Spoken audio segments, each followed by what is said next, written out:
E o nosso assunto a partir de agora é educação e nós conversamos a partir de agora com a gerente de projetos do SEMPEC, a Beatriz Cortez. Beatriz, que já está conosco aqui, né? Seja bem-vinda ao Sagres em Tom Maior. Boa tarde, Jordana. Obrigada pelo convite. Boa tarde aos ouvintes, aos telespectadores. Tá certo, Beatriz. E para a gente entrar no nosso assunto, eu já te pergunto, como que tem sido o papel da escola nesse momento que nós estamos vivendo, né? Esse momento de pandemia, suspensão das aulas presenciais, vivemos um momento até de suspensão das aulas, que não tinha aula nenhuma. Então, como que tem sido esse papel? Esse é um momento bastante desafiador para os educadores, né?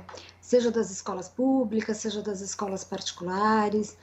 É uma situação em que todo mundo sabe da importância de manter o vínculo entre os alunos, de não permitir que os alunos entendam que a escola não é mais importante, né? Então, para que eu vou precisar de escola?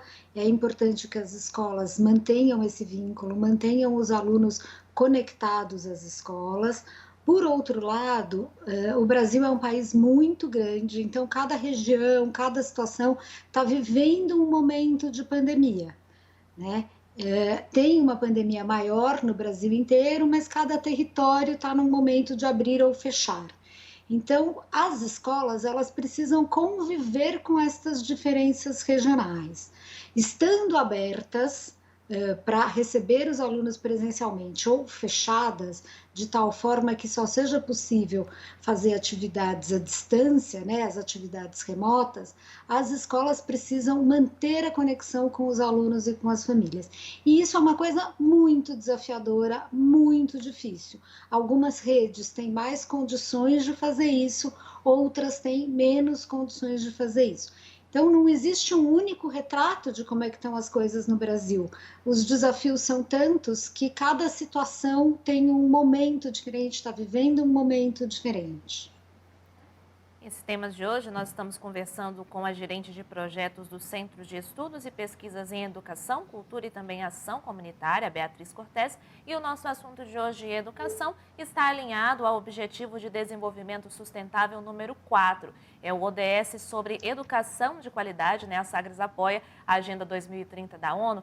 E ainda falando sobre esse assunto, sobre essa questão que a gente está vivendo, Beatriz, esse momento, né, de pandemia, tudo começou de uma forma foi muito de repente, né? Então, a gente foi pego de surpresa com essa situação, a educação ela foi pega de surpresa, teve essa suspensão das aulas.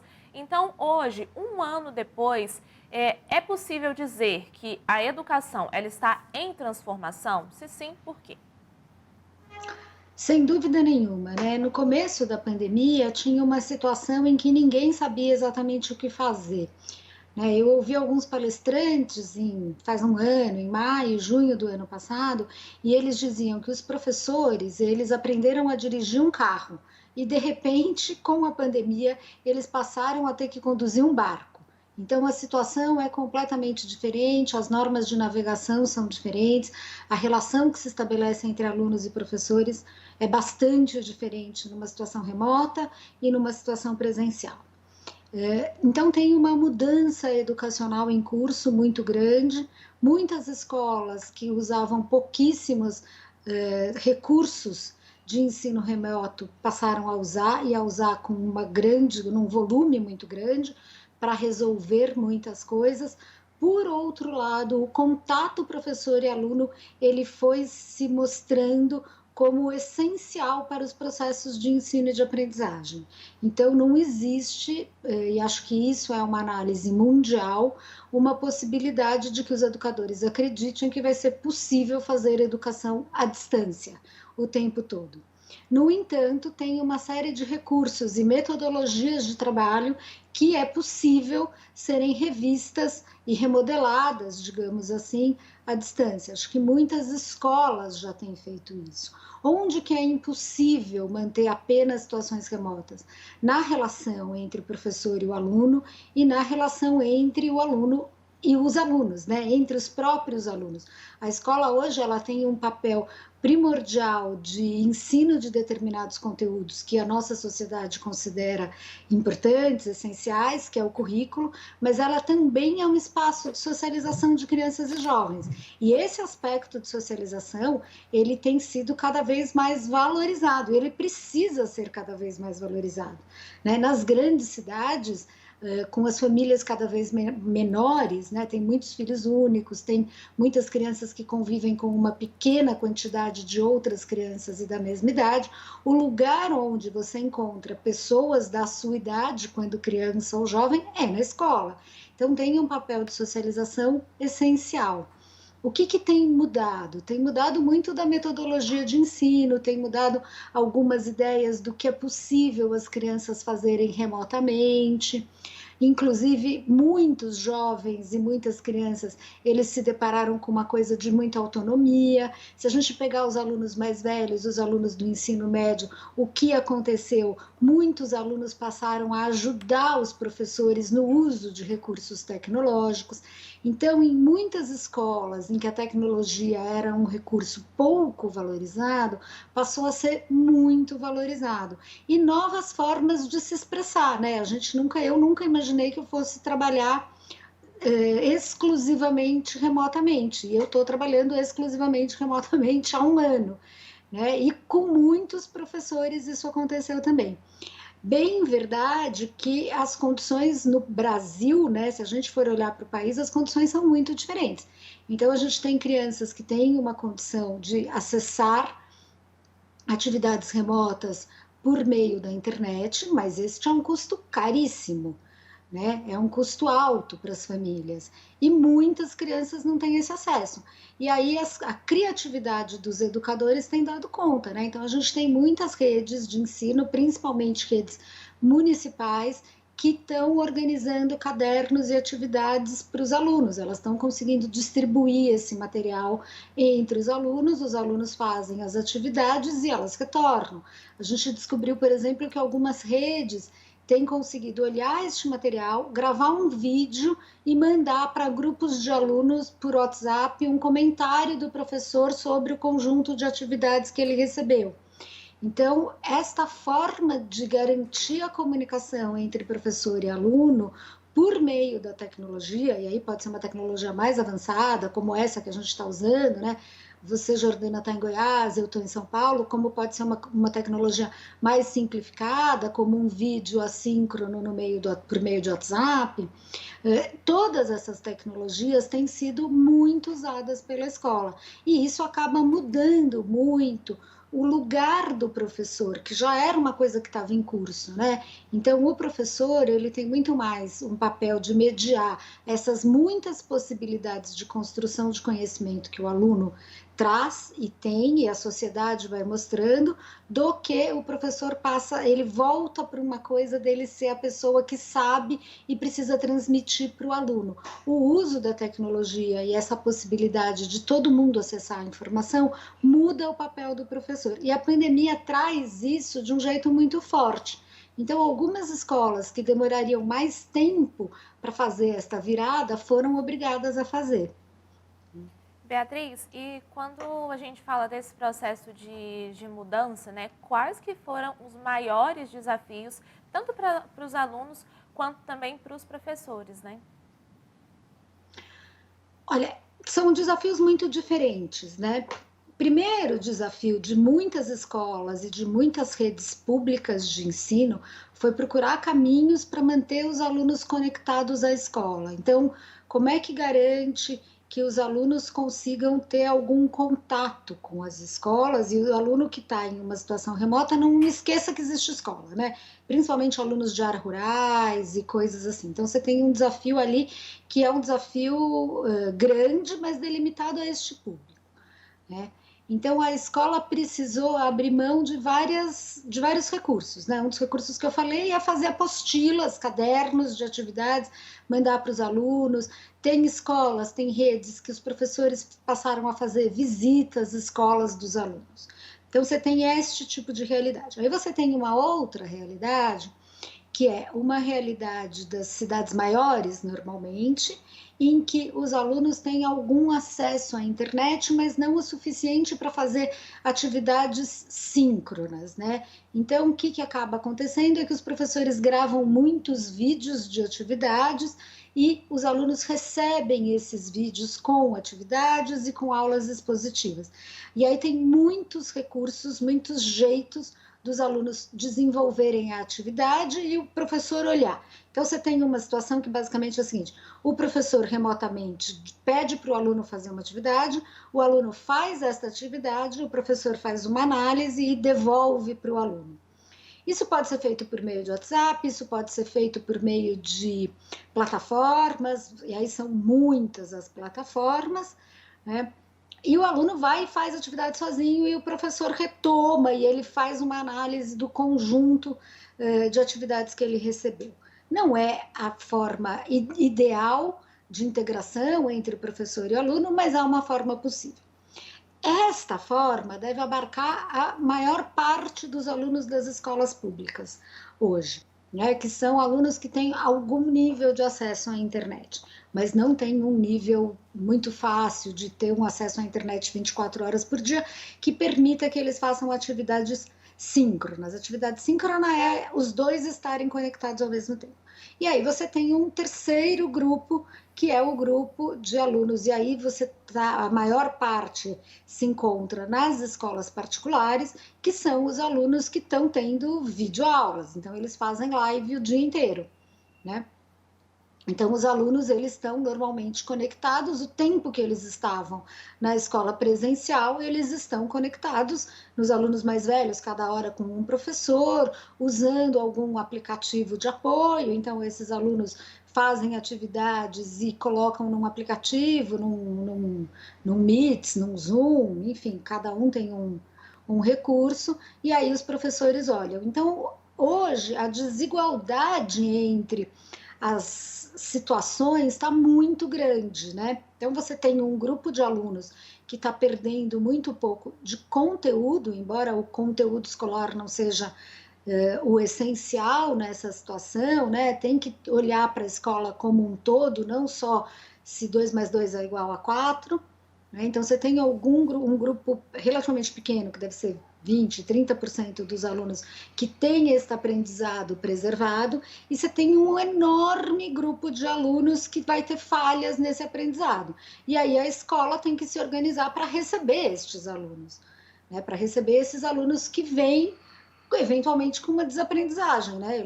Dificilmente eles vão ter dado conta de, nas condições que eles têm, aprender tudo que eles deveriam ter aprendido no ano passado e neste ano. Então, tem um trabalho que envolve muitas coisas, muitas facetas na escola. E quando a gente fala de desigualdade, né, me lembra também a questão do acompanhamento do aluno fora o professor, que o professor está acompanhando à distância, né? E antes ele acompanhava dentro da sala de aula. E quem tem que acompanhar mais de perto também são os pais, né, Beatriz? Então, como que tem sido, que tem que ser essa relação entre pais e professor nesse período que nós estamos vivendo, né, para que a qualidade do ensino ela não caia tanto? É uma relação bem difícil, né, Jordana? Porque, assim, os pais não são professores. Então, embora isso pareça simples, então você ensinar um aluno, você alfabetizar um aluno, você ensinar um aluno a fazer conta, tem uma metodologia por trás, né? Então, os professores estudaram para saber fazer isto bem, né? Muitas vezes os pais não sabem fazer isso e os pais dizem o quão difícil é dar conta de ajudar o aluno no meio do trabalho que ele, pai, também tem, porque o pai também tem o trabalho dele, né? O que tem sido o melhor são as situações em que as famílias, elas são acolhidas também pelas escolas. Então, são situações em que os professores conseguem dar algumas dicas para os pais do que os pais podem fazer de uma forma que esteja ao alcance dos pais, né? Então, o pai não vai necessariamente saber alfabetizar uma criança, mas um pai pode ler uma história em quadrinho para o filho. E isso, para uma criança que já está num processo de alfabetização, pode ser de alguma ajuda. O pai pode jogar um jogo com a criança que envolva a formação de palavras. Então, isto também é uma coisa que pode ajudar. Por isso que o importante é que cada escola consiga oferecer algumas dicas para os pais do que os pais podem fazer. Também tem que tomar um certo cuidado, porque o pai não vai conseguir ensinar tal como o professor ensinaria. Né? Então, aí você tem uma delicadeza entre valorizar o que o pai consegue fazer, mas ao mesmo tempo não exigir que o pai faça o que o professor faria. Né? Ele não vai conseguir fazer do mesmo jeito. O ideal seria os pais conseguirem tirar alguns minutos do dia deles para fazer alguma atividade com os filhos. Mas a gente sabe que nas famílias, nas situações que a gente tem, é bastante difícil fazer isso. Algumas famílias conseguem mais, outras conseguem menos. Né? Por isso que as soluções elas precisam ser encontradas pela comunidade escolar. Né? Então, tem escolas que às vezes é o grupo de WhatsApp de mães com a professora que está dando conta de algumas questões dos alunos. Às vezes tem crianças menores que a mãe faz uma videochamada com a professora e aí consegue fazer com que essa criança lembre que existe escola, cantar uma musiquinha junto. O ideal é ter uma comunidade que consiga conversar, sabe? Professores e escola para procurar um caminho. Não existe um único caminho. A única receita que a gente tem é que essas coisas precisam ser feitas de uma forma compartilhada, né? Cada grupo de pessoas vai achar a melhor solução para manter essa conexão, para falar dos conteúdos escolares sempre. Às vezes eu já soube, por exemplo, de professores que passam receitas para as crianças fazerem com os pais. E aí vão dando algumas dicas de como é que você traz alguns conteúdos de matemática na receita.